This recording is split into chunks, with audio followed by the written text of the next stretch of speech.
Dimitri, do you want to come on? Yeah, thanks, Mike. Jake, this is what you're building is super exciting. I have many questions, hard to pick just one.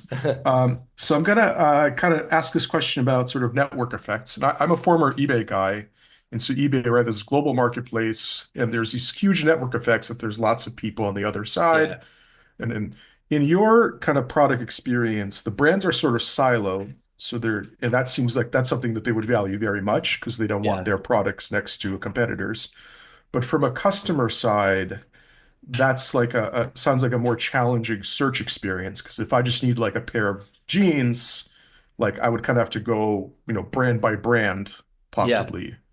Can you help me kind of like what sort of how you think about that and why this is sort of a worthwhile trade-off in what you Sure. built?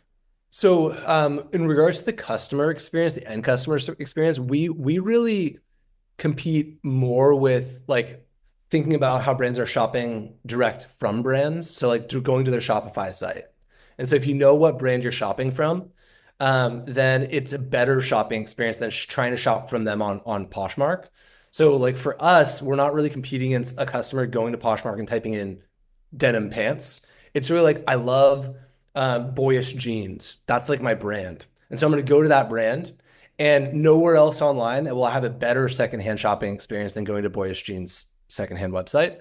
Um, and we actually we've dipped our toe in the water a few times about like should we build a cross brand site. So um, we do have one single backend experience across all of our brands.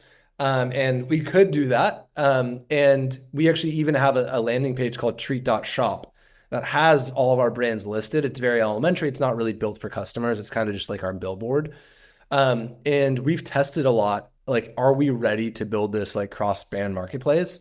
And then, but it comes back to focus.